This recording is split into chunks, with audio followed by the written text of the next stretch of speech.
अस्सलामुअलैकुम। मेरे दाएं हाथ की पुश्त पर जले हुए गोश्त का एक गहरा बदसूरत निशान है। डॉक्टरों का कहना है कि यह किसी तेजाब या शदीद आग से झुलसने का नतीजा है, लेकिन मैं जानता हूं कि यह निशान किसी दुनियावी आग का नहीं है।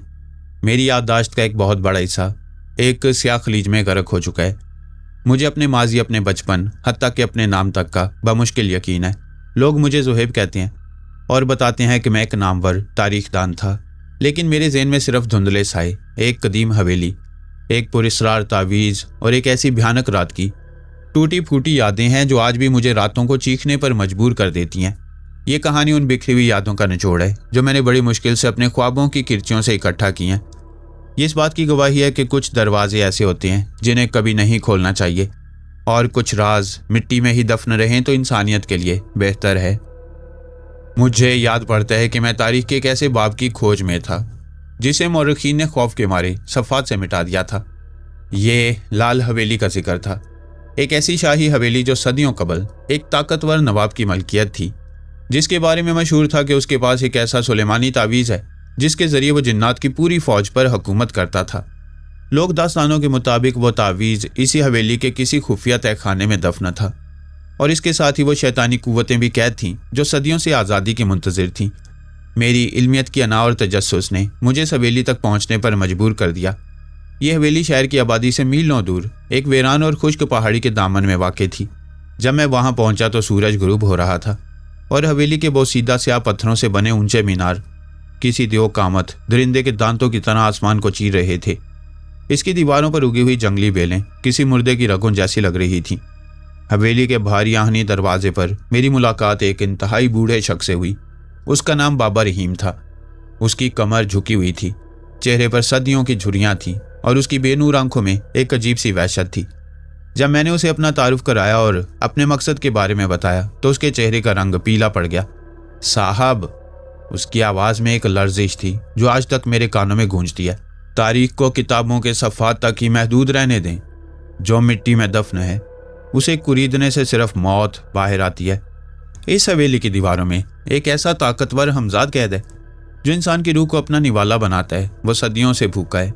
यहाँ से चले जाएं इससे पहले कि रात का अंधेरा आपका रास्ता बंद कर दे। मैं एक पढ़ा लिखा मुहक्किक था। इन फरसूदा तोहमात और जिन भूत की कहानियों पर हंस दिया करता था। मैंने बाबा रहीम की वार्निंग को एक जाहिलाना खौफ समझकर नज़रअंदाज कर दिया। अपना सामान लेकर हवेली के अंदर दाखिल हो गया। मुझे अंदाज़ा नहीं था कि मैं अपनी कब्र में खुद उतर रहा हूँ। रात का पहर था, हवेली में हू का आलम था। मैंने एक टॉर्च और कुछ पुराने नक्शे हाथ में लिए और उस खुफिया तहखाने की तलाश शुरू की जिसका जिक्र पुरानी किताबों में था। घंटों की मुशक्क़त के बाद मरकज़ी दालान के फर्श में मुझे एक भारी पत्थर के नीचे लोहे का एक कड़ा नजर आया। पूरी ताकत लगाकर जब मैंने इसे खींचा तो एक गर्दालूद अंधेरी सीढ़ी नीचे की तरफ जाती दिखाई दी। तहखाने से आने वाली बू इतनी मुतफ़्फ़न थी जैसे सदियों पुरानी लाशों और गली सड़ी मिट्टी की हो, मगर मेरी तारीखी दरियाफ्त की हवस ने मुझे आगे बढ़ने पर मजबूर किया। नीचे का मंजर हद दर्जा खौफनाक था। तहखाना किसी मंदिर की तरह गोल था। दीवारों पर अजीबोगरीब तिलिस्माती नक्कूश, उल्टे सीधे हिंद से और जानवरों के खून से बनाए गए निशानात थे। बीचों बीच काले पत्थर का एक चबूतरा था जिस पर एक पुराना तांबे का संदूकचा रखा था। मेरे दिल की धड़कन तेज हो गई। क्या वाकई वो तावीज़ यही है? मैंने कांपते हाथों से उस संदूकचे को खोला। उसके अंदर हिरन की झिल्ली पर ज़ाफ़रान और खून से लिखा हुआ एक तावीज़ मौजूद था। जैसे ही मेरी उंगलियों ने इस तावीज़ को छुआ, तहखाने का माहौल यकसर बदल गया। एक ज़ोरदार धमाके की आवाज़ आई और तहखाने का भारी पत्थर का दरवाज़ा खुद ब खुद बंद हो गया। मेरी टॉर्च की रोशनी झिलमिलाने लगी और फिर मुकम्मल तौर पर बुझ गई।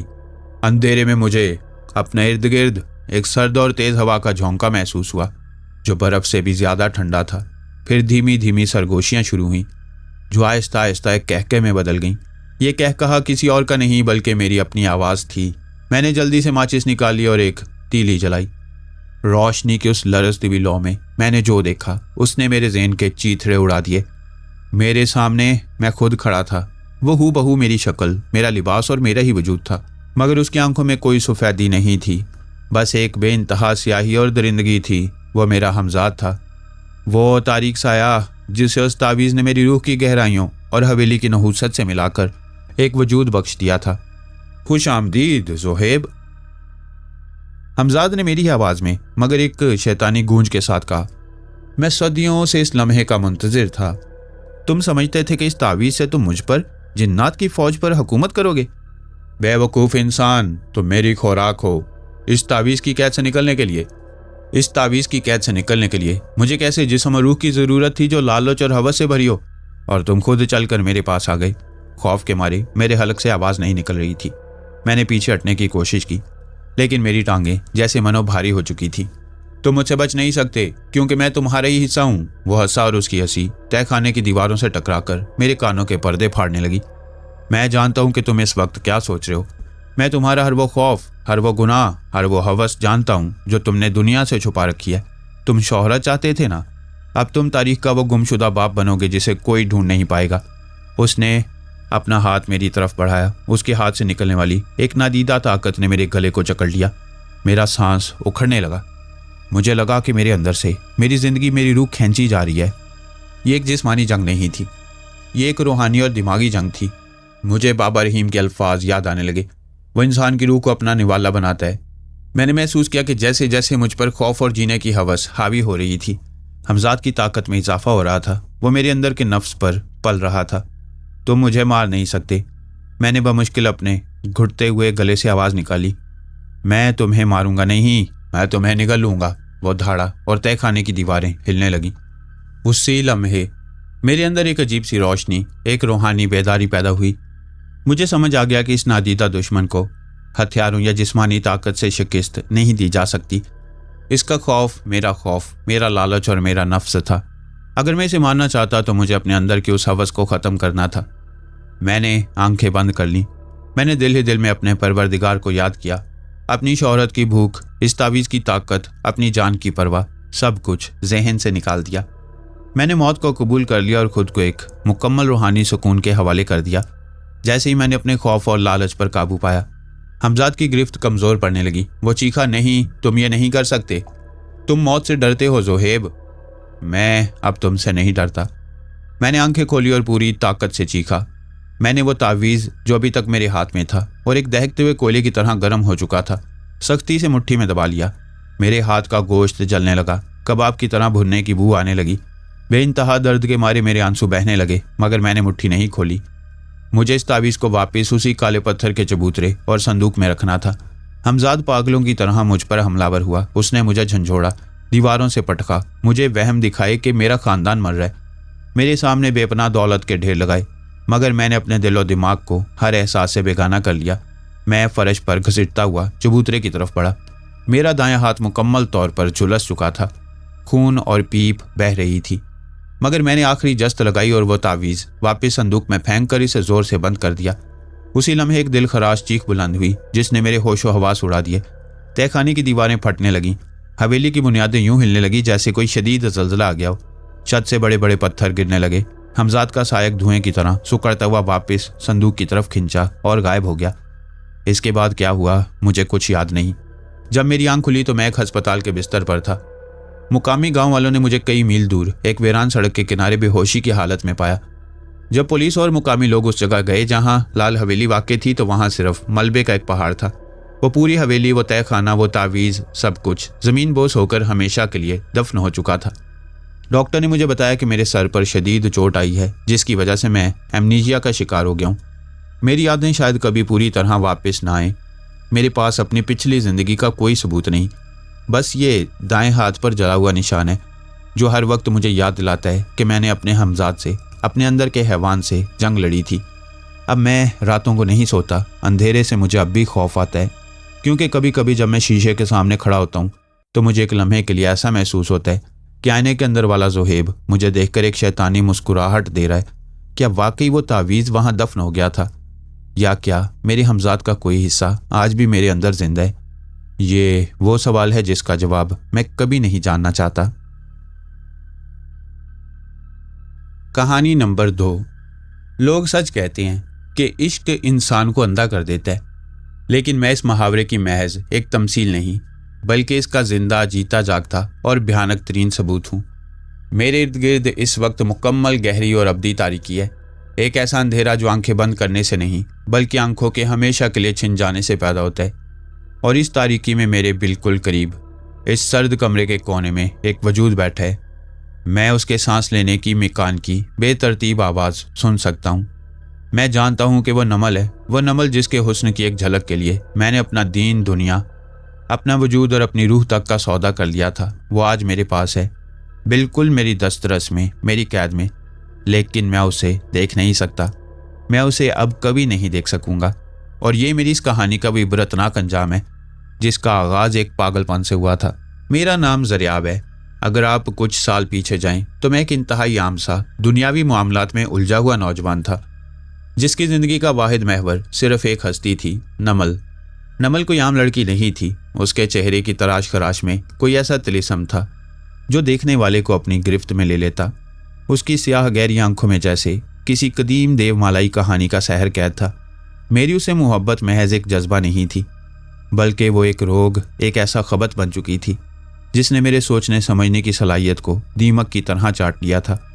हम एक ही यूनिवर्सिटी में थे। मैं उसके साए की तरह उसके पीछे रहता, उसकी हर मुस्कुराहट पर जान छिड़कता। लेकिन उसकी नज़रों में मेरे लिए एक आम क्लास फेलो से बढ़कर कोई मुकाम नहीं था। फिर वो दिन आया जिसने मेरी ज़िंदगी की तमाम रोशनियों को मातम में बदल दिया। मुझे खबर मिली कि नमल की शादी उसके कज़न से तय पा गई है। वो कज़न जो एक कामयाब बिजनेसमैन था, जिसके पास वो सब कुछ था जो मेरे पास नहीं था। मेरे कानों में ये खबर पड़ी तो मुझे लगा जैसे किसी ने मेरे कानों में पिघला हुआ शीशा उंडेल दिया हो।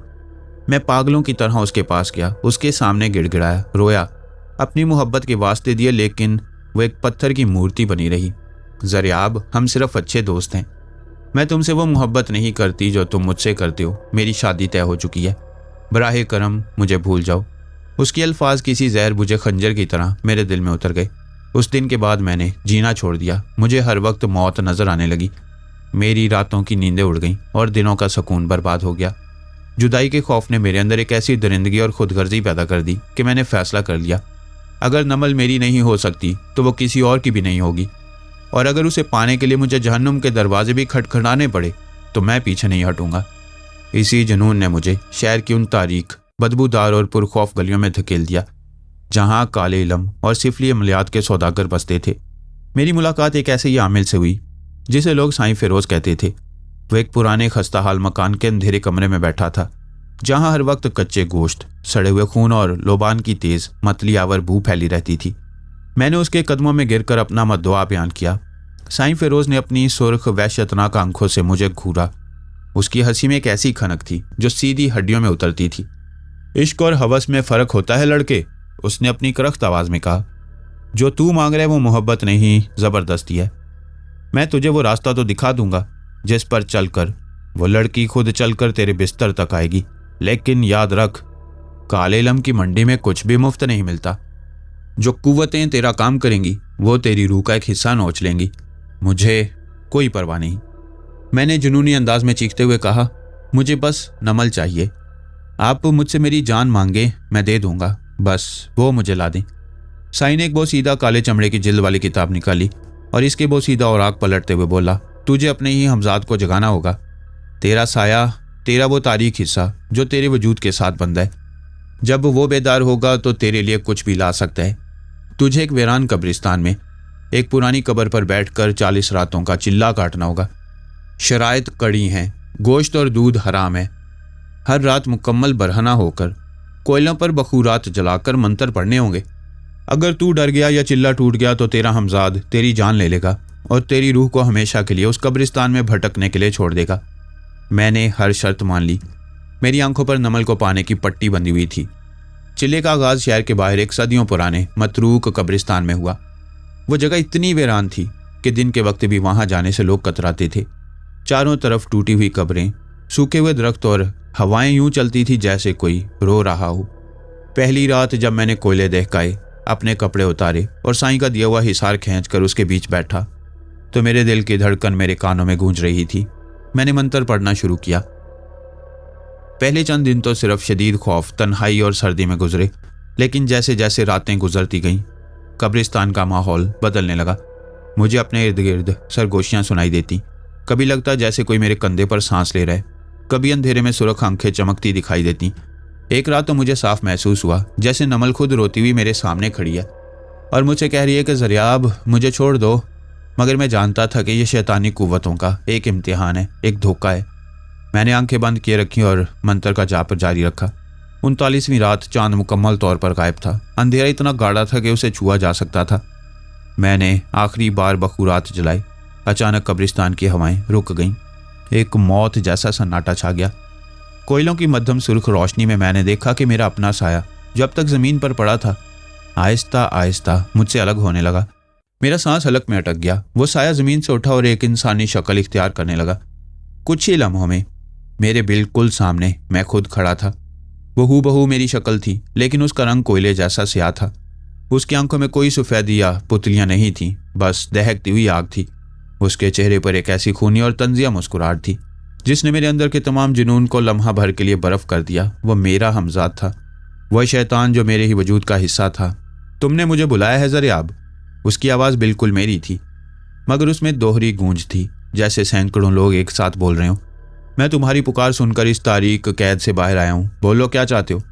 मैं डर के मारे कांप रहा था, मगर मैंने बमुश्किल अपने खुश्क होंठों पर जुबान फेरी और कहा, नमल, मुझे नमल चाहिए।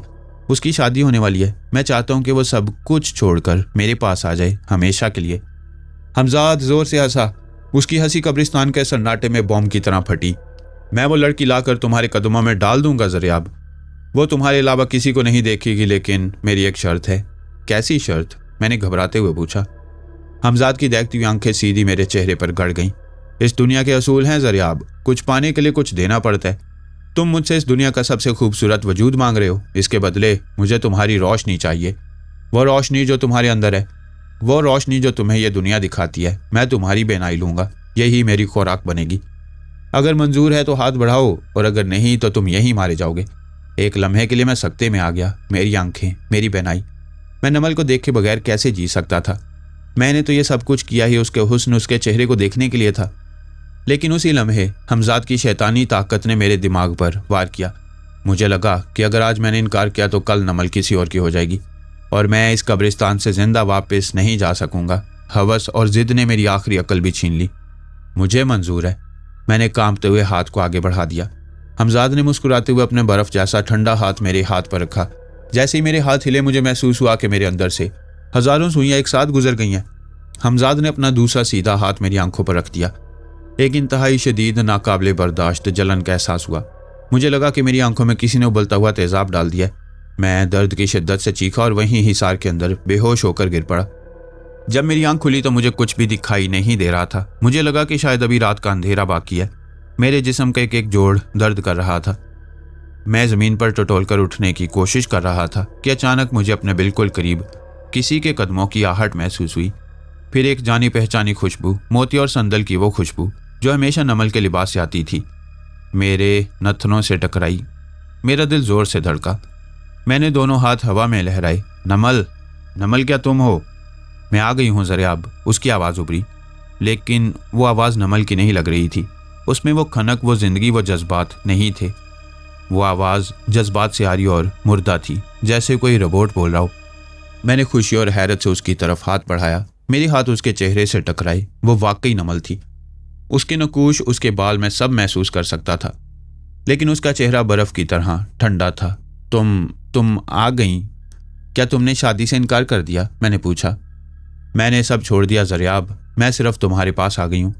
अब मैं हमेशा यहीं रहूँगी, उसने उसी मुर्दा लहजे में जवाब दिया।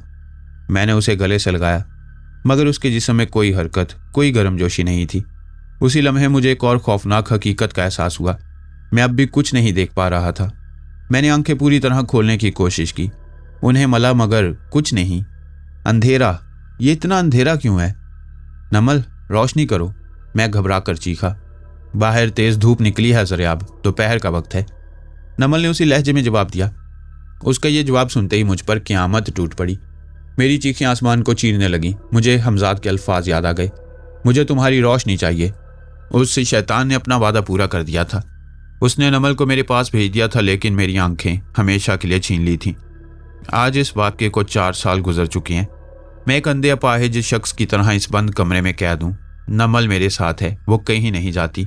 वो सारा दिन, सारी रात एक ही जगह खामोशी से बैठी रहती है। जब मैं उसे बुलाता हूँ तो वो जवाब देती है। जब मैं उसे छूता हूँ तो वो कोई मुज़ाहमत नहीं करती। लेकिन वो नमल नहीं है, वो कोई इंसान नहीं है। हमजाद ने उसकी रूह, उसके जज्बात, उसकी मर्जी छीन ली है। उसने नमल को महज एक बेजान पुतली, एक जिंदा लाश बनाकर मेरे हवाले कर दिया। और मेरी सज़ा ये है कि मैंने जिस हुस्न की पूजा की, जिस चेहरे के लिए अपना दीन और ईमान बेचा, आज वो चेहरा मेरे सामने है, मगर मैं उसे एक नज़र भी नहीं देख सकता। मैं जब उसके सर्द गालों पर हाथ फेरता हूँ तो मेरी अंधी आंखों से आंसू बहने लगते हैं। मैं रात भर चीखता हूँ, हमजाद को पुकारता हूँ कि वो आए और मेरी जान ले ले, मुझे इस अजियत से आज़ाद कर दे, मगर अब वो कभी नहीं आएगा। मैंने मोहब्बत नहीं की थी, मैंने ज़िद और हवस की थी, और इस हवस ने मेरे बातिन में जो अंधेरा पैदा किया था, वही अंधेरा आज मेरा मुकद्दर बन चुका है। नमल का मुर्दा वजूद और मेरी अंधी आंखें, यही मेरा जहन्नुम है। एक ऐसा जहन्नुम जहां जलने के लिए आग नहीं, सिर्फ एक अब्दी, काली और खामोश तारीकी है। क्या आपने कभी किसी मजजूब या पागल को सड़क किनारे धूल में उंगलियां रगड़ते, जमीन पर लकीरें खींचते और अपने आप से बातें करते देखा है? लोग उस पर हंसते हैं, आवारा लड़के उसे पत्थर मारते हैं, और कुछ रहमदिल राहगीर तरस खाकर उसके आगे चंद सिक्के फेंक देते हैं। आपकी नज़र में वो महज एक दीवाना है जिसका दिमाग खिसक चुका है, मगर मैं आपको एक भयानक सच बताता हूँ, मैं वही पागल हूँ। मेरे कपड़े तार तार हैं, मेरे बाल उलझे हुए हैं, मेरी उंगलियों के नाखून ज़मीन खुरच खुरच कर खून आलूद हो चुकी हैं, और मेरी आंखों में वहशत का वो नंगा रक्स है जो देखने वालों का खून जमा देता है। मैं सड़कों पर बेहंगम कह के लगाता हूँ, दीवानों की तरह नाचता हूँ, और कुछ अजीबोगरीब नामानूस अल्फाज बड़बड़ाता रहता हूँ, लेकिन मेरे अंदर, मेरे दिमाग के किसी इंतहाई तारीख, गहरे और सर्द कोने में मेरा असली वजूद आज भी मुकम्मल होशो हवास में कैद है। मैं सब देखता हूँ, सब सुनता हूँ, अपनी जिल्लत और अपनी रुसवाई का तमाशा खुद अपनी आंखों से देखता हूँ, मगर अपने ही जिस्म पर मेरा कोई इख्तियार नहीं। मैं चीखना चाहता हूँ, राहगीरों का दामन पकड़कर कहना चाहता हूँ कि खुदारा मुझे बचाओ, वो दरिंदा मेरे अंदर है, मगर मेरे होंठों से सिर्फ एक नामुकम्मल मनहूस मंतर अदा होता है। ये मेरी कहानी है, फाहद की कहानी, जिसने एक अधूरे इंतकाम की आग में खुद को एक ऐसी अब्दी जहन्नुम में झोंक दिया जहां मौत भी मेरे पास आने से डरती है। इस बर्बादी का बीज उस दिन बोया गया था जिस दिन मेरी महबूबा सायमा की शादी एक बासर और जालिम शख्स सिकंदर से कर दी गई। सिकंदर एक मुतकब्बर और दरिंदा सिफ्त इंसान था जिसे सायमा से मोहब्बत नहीं थी, बल्कि वह उसे महज एक ट्रॉफी समझकर जीतना चाहता था। जब मैंने सायमा को बचाने की कोशिश की तो सिकंदर ने अपने गुंडों के जरिए मुझे सरेआम बाजार में इस कदर मरवाया कि मैं महीनों अस्पताल के बिस्तर पर पड़ा रहा। उसने मुझ पर थूकते हुए कहा था, तेरी औकात कीड़ों जैसी है फहद, जा जाकर मेरी जूतियां साफ कर, शायद मैं तुझे अपनी हवेली के बाहर भीख मांगने की इजाज़त दे दूं। मेरे जिस्म के जख्म तो वक्त के साथ भर गए, मगर मेरी रूह पर लगने वाले वो घाव नासूर बन गए। मेरे अंदर इंतकाम का एक ऐसा लावा पकने लगा जिसने मेरे सोचने समझने की सलाहियत जलाकर राख कर दी। मुझे सिकंदर की मौत नहीं, उसकी बर्बादी चाहिए थी। मैं चाहता था वो एड़ियां रगड़ रगड़ कर मरे और सायमा उसकी लाश पर रोए। इसी पागलपन ने मुझे तारीकी के उन रास्तों पर डाल दिया जहां से वापसी का कोई दरवाज़ा नहीं होता। महीनों की खाक छानने के बाद मेरी मुलाकात पुराने शहर के खंडरात में बसने वाले एक पुरस्रार और खौफनाक आमिल से हुई जिसे लोग कालका बाबा कहते थे। उसका हुजरा हड्डियों, उल्लू के परों, कच्चे गोश्त और सड़ी हुई बू से भरा हुआ था। मैंने उसके सामने अपने इंतकाम की भीख मांगी। उसने अपनी सुर्ख और पीली मोतिया बंद वाली आंखों से मुझे घूरा और एक भयानक मुस्कुराहट के साथ बोला, इंतकाम की आग खून मांगती है लड़के। जिस शख्स को तू मिटाना चाहता है उसका हिसार बहुत मजबूत है, उसे दुनियावी हथियारों से नहीं मारा जा सकता। तुझे एक शैतानी कुव्वत अपने ही हमजाद को जगाना होगा। मैं कुछ भी करने को तैयार हूं बाबा, मुझे बताएं क्या करना है। मैंने बिना सोचे समझे हामी भर ली।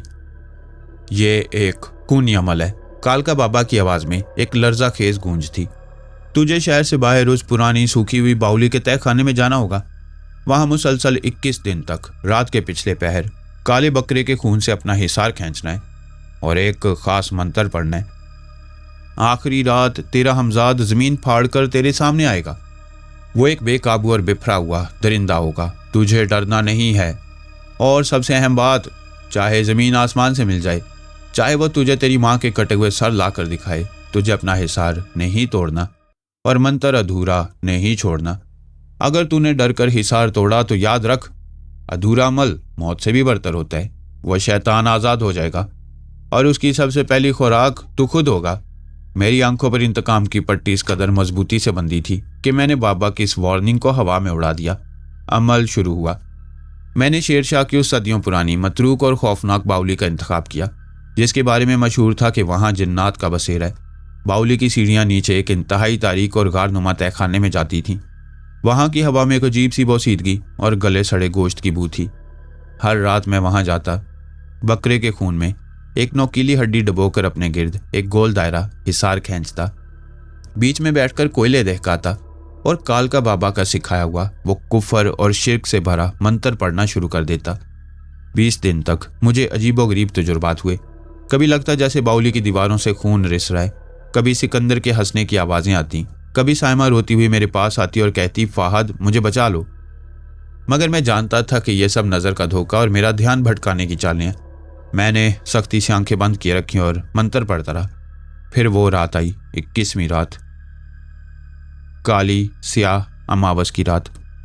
बाउली का अंधेरा आज कुछ ज़्यादा ही गहरा और दम घोंटने वाला था। मैंने खून से हिसार मुकम्मल किया और मंत्र पढ़ना शुरू किया।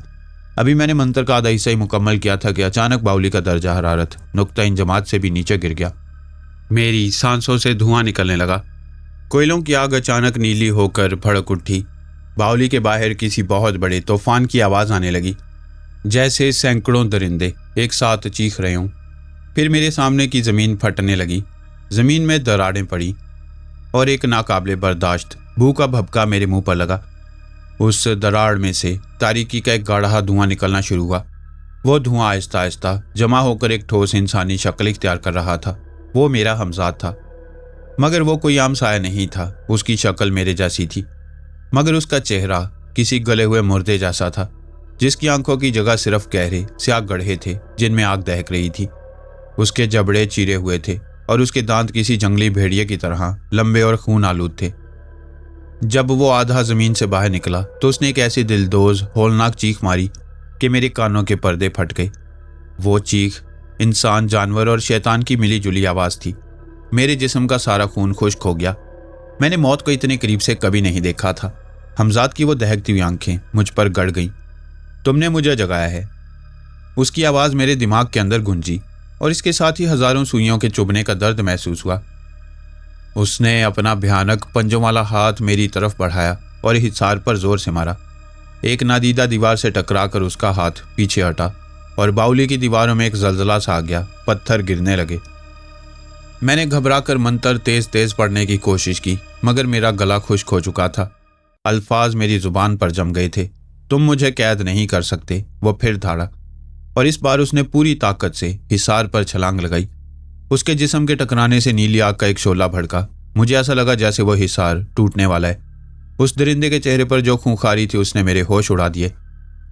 मेरा हौसला, मेरी हिम्मत, मेरा इंतकाम, सब कुछ उस एक लम्हे के खौफ के सामने रेत की दीवार साबित हुआ। कालका बाबा की वार्निंग मेरे जहन से महव हो गई। मेरी बका की जिबिल्लत मुझ पर हावी हो गई। जब हमजाद ने तीसरी बार हिसार पर हमला करने के लिए अपना मुंह खोला और मेरी तरफ लपका, तो मैंने बेसाख्ता चीख मारकर अपना हाथ हिसार की लकीर से बाहर निकाल लिया और पीछे की तरफ भागा। ये मेरी जिंदगी की सबसे बड़ी और आखिरी गलती थी। हिसार की वो खूनी लकीर मिट चुकी थी। अमल अधूरा रह गया था। बाउली में एक फलक शगाफ धमाका हुआ। मैं अभी 2 सीढ़ियां ही चढ़ा था कि हमजाद के एक लंबे स्याह और बर्फ जैसे ठंडे बाजू ने मेरी टांग को जकड़ लिया। अब तुम मेरे हो फ़ाहद। उसकी शैतानी हंसी बाउली की दीवारों से टकराई। उसने मुझे पूरी ताकत से अपनी तरफ खींचा। मैं औंधे मुंह जमीन पर गिरा। इससे पहले कि मैं उठ पाता, वह तारीक बिफरा हुआ और अधूरा हमजाद मेरे सीने में घुसना शुरू हो गया। वो दर्द, वो अजियत लफ्ज़ों में बयान नहीं की जा सकती। मुझे ऐसा लगा जैसे किसी ने मेरी रगों में खोलता हुआ लावा भर दिया हो। मेरी हड्डियां चटकने लगीं। मेरे दिमाग के खुलिये फटने लगे। मेरी अपनी रूह को एक तारीक कोने में धकेल दिया गया और उस शैतानी वजूद ने मेरे असाब, मेरे जिस्म, मेरे दिमाग पर मुकम्मल कब्जा कर लिया। मेरी आखिरी चीख बाउली के अंधेरे में गुम हो गई और इसके बाद मेरी दुनिया हमेशा के लिए तारीक हो गई। जब मेरा जिस्म बाउली से बाहर निकला तो वो फ़ाहद नहीं था, वो एक पागल दरिंदा था। आज बरसों गुजर चुके हैं। सिकंदर आज भी जिंदा है। साइमा अपनी ज़िंदगी गुजार रही है। मेरा बदला वहीं का वहीं रह गया, मगर मेरी अपनी हस्ती एक इबरतनाक तमाशा बन चुकी है। ये हमजाद, ये शैतान मुझे कभी सुकून नहीं लेने देता। वो मुझे सड़कों पर नचवाता है, कचरे से उठाकर खाना खिलाता है। वह जानबूझकर मुझे उन गलियों में लेकर जाता है जहां से सिकंदर की गाड़ी गुजरती है, ताकि मैं उसे देखकर तड़पूं और वो मेरे अंदर कहके लगाए। मैं जब भी किसी इंसान का चेहरा देखता हूँ, मुझे उसमें वही हौलनाक साया नजर आता है जिसके जबड़े चीरे हुए हैं और आंखों में आग है। हर चेहरा मुझे खाने को दौड़ता है। इसी खौफ से मैं सड़क पर बैठा रहता हूँ। मेरे अंदर छुपा हुआ फहद, मेरा असली वजूद, आज भी उस रात की कैद में है। मैं हर रोज हर घंटे अपनी उंगलियों से मिट्टी पर गोल दायरा खींचकर अपना वह अधूरा हिसार मुकम्मल करने की कोशिश करता हूँ, मगर मेरे हाथ खून से रंगीन हो जाती है और लकीर कभी पूरी नहीं होती। मैं वह अधूरा मंत्र बुड़बड़ाता हूँ, नाचता हूँ, चीखता हूँ, मगर वो अमल अब कभी पूरा नहीं होगा। मैंने खुद अपने हाथों से जहन्नुम खरीदी थी, एक ऐसा जहन्नुम जिसमें जलने के लिए आग की नहीं, सिर्फ एक अधूरे अमल और पागलपन के रक्स की ज़रूरत होती है। अगर कभी किसी सड़क पर मुझे धूल में लकीरें खींचते देखना तो मेरे करीब मत आना, क्योंकि जो मेरे अंदर है वो आज भी भूखा है। कहानियाँ पसंद आई तो वीडियो को लाइक करें, चैनल को सब्सक्राइब करें। अगली वीडियो किस टॉपिक पे होनी चाहिए मुझे ज़रूर बताएं। शुक्रिया।